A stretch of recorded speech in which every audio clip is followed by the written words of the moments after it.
Assalamualaikum warahmatullahi wabarakatuh. Pejuang PTN Bimbel SG berjumpa kembali dengan Kak Awang. Pada kesempatan kali ini kita akan membahas soal akuntansi, yakni soal mengenai ayat jurnal penyesuaian. Namun sebelum kita bahas soal tentang AJP, terima kasih buat teman-teman yang sudah subscribe YouTube Bimbel SG. Buat yang belum subscribe YouTube Bimbel SG, ditunggu ya untuk subscribe-annya. Oke, kita lihat soalnya. Perusahaan jasa advertising Sumber Rahayu adalah perusahaan yang bergerak di bidang jasa iklan media cetak.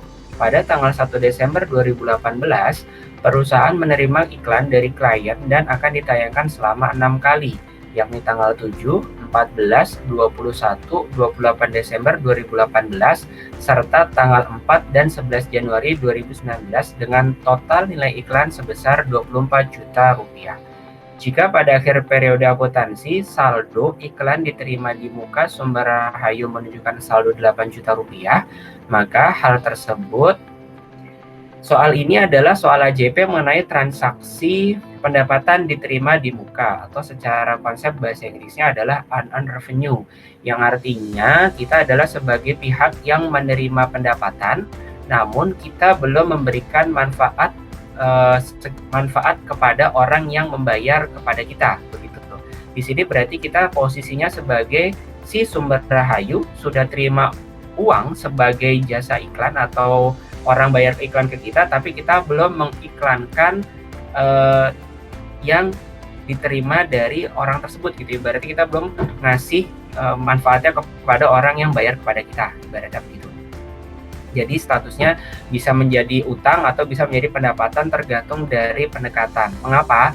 Karena untuk pendapatan diterima di muka ada dua pendekatan. Yang pertama adalah pendekatan neraca, yakni pada transaksi awal menggunakan akun real. Sehingga yang muncul itu adalah bisa iklan, bisa sewa, bisa asuransi diterima di muka. Kalau misalnya ada kata-kata diterima di muka, ini adalah akun utang lancar bersaldo normal di posisi kredit. Sehingga transaksi awal yang muncul adalah kas, kemudian iklan diterima di muka. Kita langsung nge-refer ke soal ya. Nanti ketika di AJP akhir tahun berarti iklan diterima di muka kita pindahin ke posisi debit, kemudian kita mengakui pendapatan iklan yang sudah ada di sisi kredit. Nominalnya adalah yang sudah terpakai, yakni dari awal transaksi sampai dengan pembuatan AJP di akhir tahun. Itu pendekatan neraca. Sedangkan pendekatan laba rugi adalah pada transaksi awal menggunakan akun nominal, yakni akun pendapatan, apakah bisa pendapatan iklan, pendapatan sewa, atau pendapatan asuransi. Akun nominal tersebut atau pendapatan iklan adalah akun pendapatan yang bersaldo normal juga di sisi kredit, sehingga transaksi awalnya adalah kas pada pendapatan iklan. Nanti ketika kita buat AJP di akhir tahun, maka pendapatan iklannya kita pindahin ke sisi debit, kita munculkan iklan diterima di muka, pindahin ke sisi kredit. Nominalnya adalah yang belum terpakai alias sisa dari yang sudah terpakai atau sudah terbit. Itu ya teman-teman ya. Nah sekarang kita tinggal lihat soal ini pendekatannya apa nih? Apakah pendekatan neraca atau pendekatan laba rugi? Kalau misalnya kita lihat dari kalimat terakhir di soal, jika pada akhir periode akuntansi saldo iklan diterima di muka, berarti ada kata-kata iklan diterima di muka, yang berarti Sumber Rahayu ketika menerima iklan ini nyatetnya sebagai pendekatan neraca atau iklan diterima di muka. Nah, berarti ini bisa kita eliminasi ya untuk pendekatan laba ruginya. Berarti ketika di awal tanggal 1 bulan Desember tahun 2018 ya teman-teman ya, artinya kita bikin transaksi awal dulu nih. Tanggal berapa? 1 Desember. Tanggal 1 bulan 12 tahun 2018. Berarti kita buat transaksi awalnya.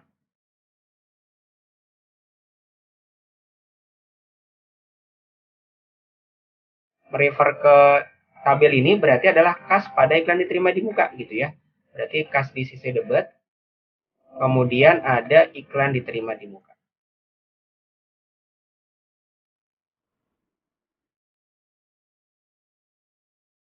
Diterima di muka. Berapakah nilainya? Berarti di sini dilihat nih. Pertama totalnya kan ada 24 juta. Berarti sini kita put angka 24 juta dalam ribuan rupiah ya. Nah. Yang pasti sampai di sini jelas semua ya, karena ini transaksi awal di awal Desember.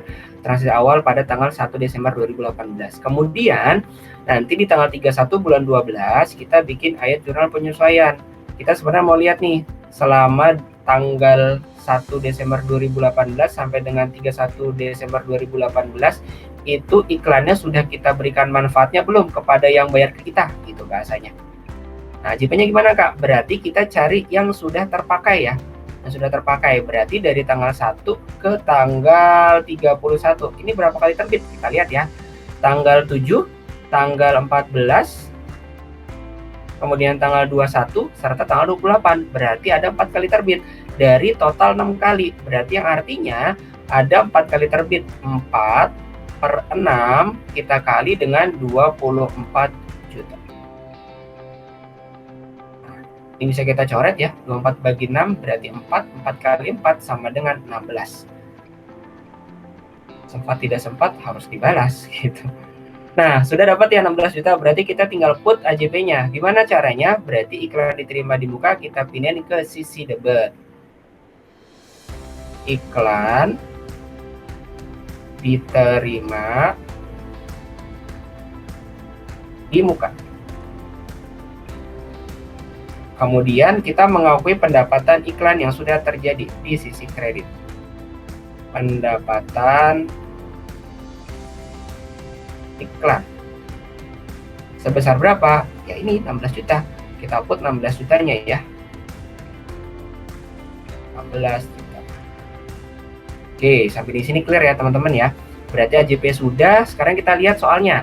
Jika pada akhir periode akuntansi saldo iklan diterima di muka menunjukkan saldo 8 juta. Oh, berarti tinggal 8 juta gitu ya.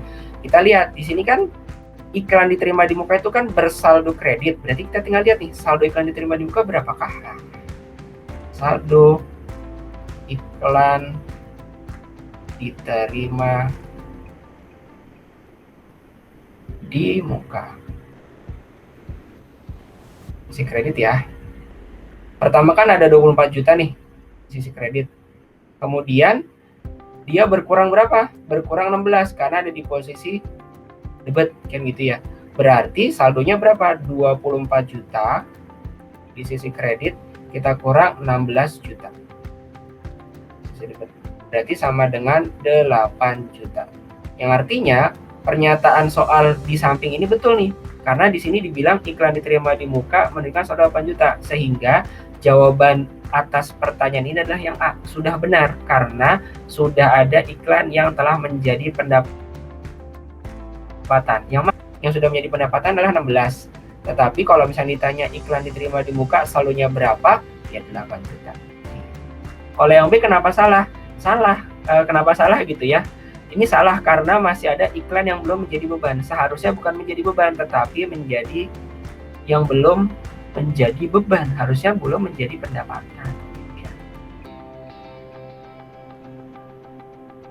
Bukan menjadi beban ya, karena kita ngomongin kan pendapatan diterima di muka. Kemudian yang C, kenapa jawabannya kurang tepat atau salah? Salah karena beban iklan pada akhir periode akuntansi harus didikoi. Lagi-lagi, ini kita bukan ngomongin beban dibayar di muka, tapi ngomongin tentang pendapatan diterima di muka karena kita sebagai si sumber rahayu gitu. Ini juga bukan. Yang D sudah benar karena ada iklan yang belum menjadi pendapatan. Seharusnya ini sudah gitu ya. Yang E salah karena pendapatan ini kan mencakup 2 bulan sehingga harus dibagi 2. Ini juga salah. Bukan menjadi dibagi 2 ya, karena di sini pembaginya adalah yang 4 terbit ini terbit di bulan Desember, sedangkan 2 yang lainnya terbit di bulan Januari. Jadi bukan dibagi 2 gitu. Kalau dibagi 2 berarti harusnya 3 kali tayang, 3 kali tayang. Ini kan 4 kali tayang di bulan Desember, 2 kali tayang di bulan Januari gitu. Jadi ini bukan dibagi 2 ya, harusnya pembaginya bukan seperti ini. Jadi nomor ini atau soal ini adalah jawabannya yang A, sudah benar karena sudah ada iklan yang telah menjadi pendapatan. Demikian penjelasan dari kakak atas soal transaksi AJP. Semoga penjelasan ini bermanfaat untuk teman-teman. Tetap sehat dan tetap semangat dan jangan lupa berdoa. Terima kasih. Assalamualaikum warahmatullahi wabarakatuh.